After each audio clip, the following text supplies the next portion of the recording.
Welcome back to M Hood Fishing, everybody. Do you have a spot like this where you fish? Those aren't rugs right there. There's more evidence there.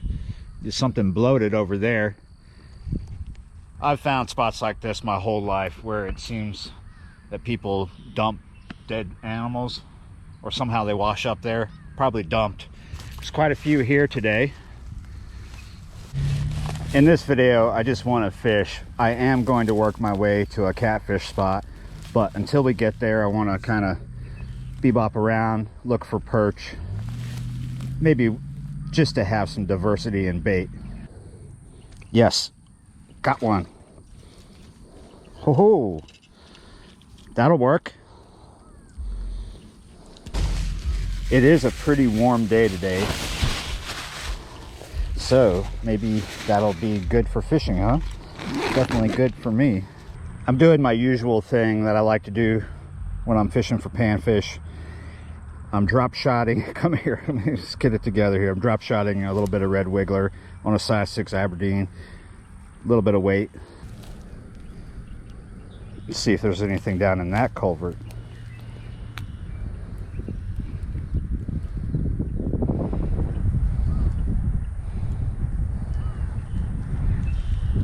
Here, oh, we had a bite.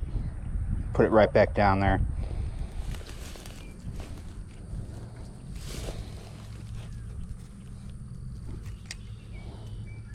There we go. Oh, no, we don't.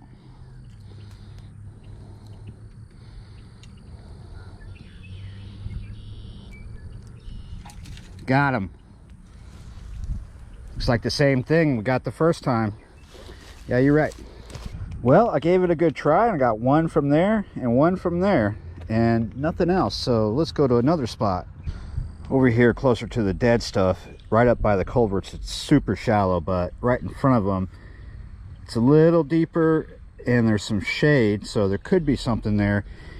Right here is a dead thing, and then right there looks like cattle carcasses. Maybe a skin and a head, and everything else is gone. Stinks here. This looks like an ideal spot. Only one way to find out. Even better. Doesn't seem very deep though. Gonna have to abandon that. I've made a decision. I want to keep looking for panfish, but I want to do catfish at the same time. So what I'm gonna do is I'm gonna walk up and down the bulkhead here looking for panfish this afternoon as the sun goes down. It's a good ways before it does. We're going to put out 2 lines for catfish, and we're going to be really crazy this time. We're going to have them kind of far apart, but I'm not too worried about it. At least, should I be? I don't know, maybe. These pipes just showed up over the last 3 weeks or so. Don't know who put them there, but I think I can make good use of them. There is at least one more down there. Oh, there's several of these. Ooh, I don't know. We could try it, maybe. Tempting fate, tempting fate. Well, okay. This afternoon we're gonna do strawberry chicken and panfish cut bait on one of them. This is a 4-aught octopus. Just hook it right up at the top. Kind of a small piece.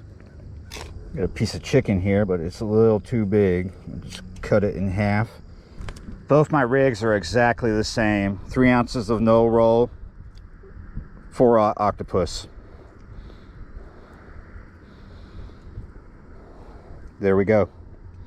I think that is going to be okay, but the only thing I could see going wrong besides losing a rod is the fact that the rod tips are going to be so high in the air. There we go, that's the chicken. The fact that the rod tips are going to be so high in the air, the line is going to be higher in the column, higher than normal, which could end up with a barge hitting the line and dragging it. All right, now for my cut bait.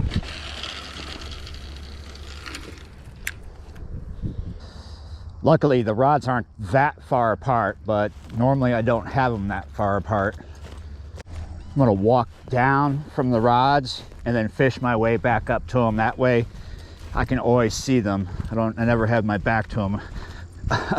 But just at this moment I do. Over the years, I've seen people do some crazy stuff. I've seen people have rods set up like 100 to 200 feet from them, way down the bank, and they were watching the rod with binoculars to see like those really little tiny bites. But of course they had mini rods out.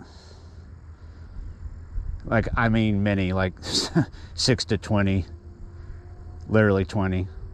Here's my first customer. I don't think he's gonna come close to my lines, but maybe. Oh, look at that. I walked over here just at the right time.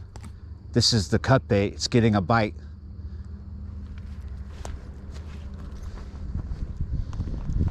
Now it's got a big slack line, so I don't have to worry about the prop hitting the line now, unless that fish picks it up again.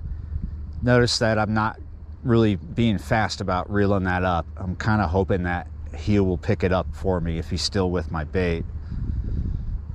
What I was saying before that fish started biting, which he's still maybe hitting, as you can see I've lowered the rod.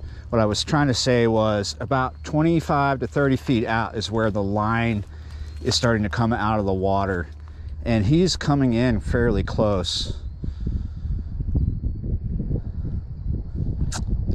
He's about 10 feet, no, maybe 15 feet now out in front of where the line's coming out of the water.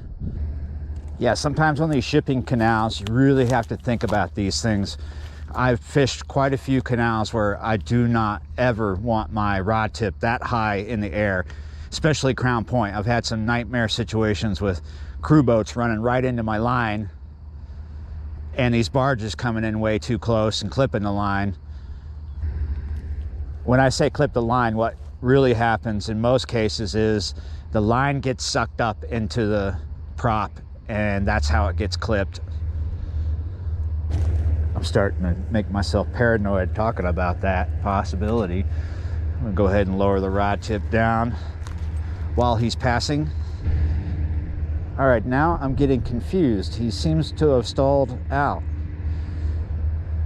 Is he meaning to park where I'm fishing? Or is he lining up for the pylons down there to park?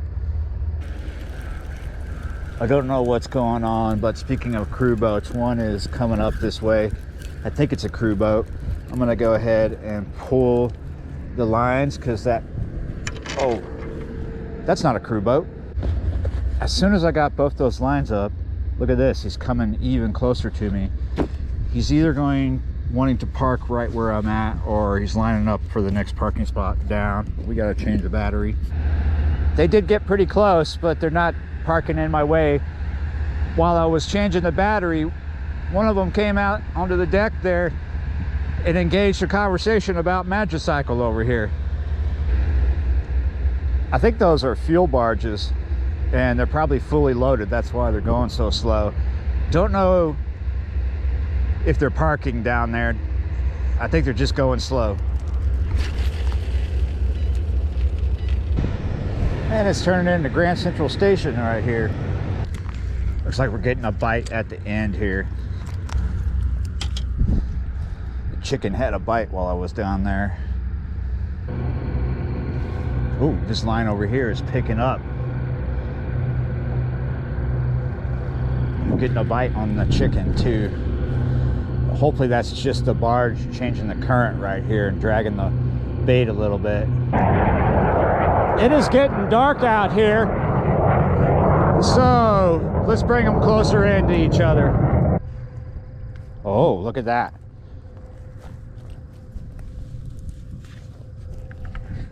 This is on that cut bait.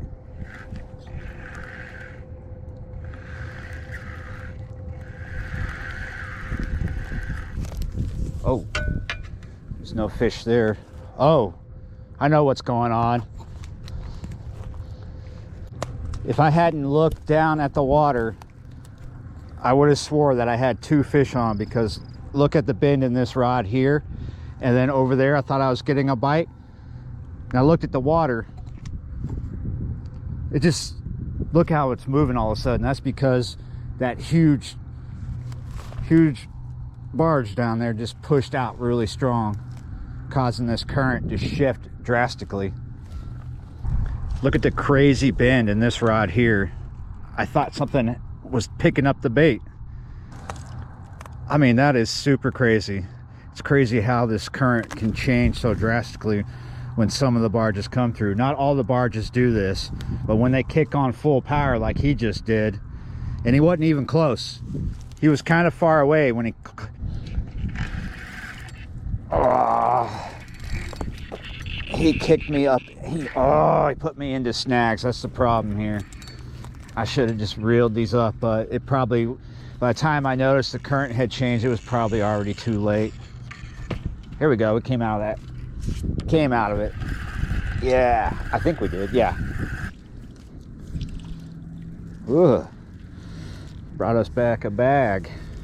At least that's all it is, a bag. Oh, it's not a bag? Or is it a bag? Looks like, yeah, I thought it was maybe caution tape at first.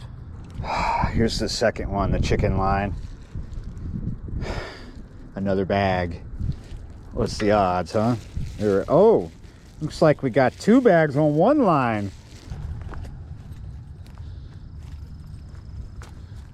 Oh. Yes. This is off one of those panfish heads.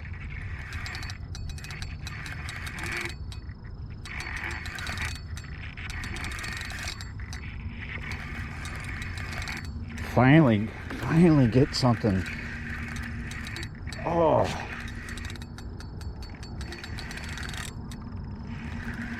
This feels kind of good right now too.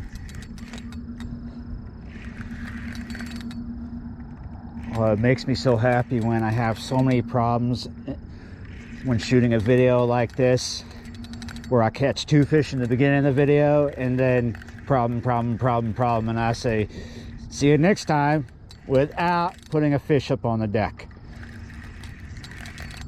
Not in this video. We got 2 fish out of the pipe. Problem. Oh, got an issue here.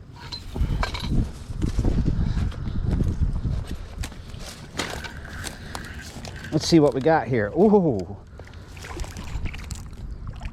Come on, show yourself. Look at that.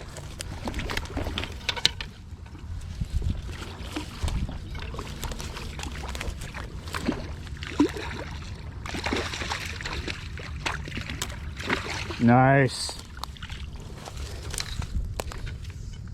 Not very big, not very small. I'm not going to bother weighing this fish. I'm going to release it as well because I have to go do something after this. And I don't really want to just let that fish sit at the house before I cut it. Yeah, you're right. Maybe 10 pounds. Ah, up there, near there. Yeah, you're right. That makes it worth it. Okay. It is now 7 o'clock and it is time for me to jet. I got to go meet up with someone. Sometimes barges can be good. Sometimes they can be bad. Too many problems with barges today, but I did get a nice cat in the end. Yeah, you're right. All right, guys, thanks for watching and subscribing, and I'll see you next time.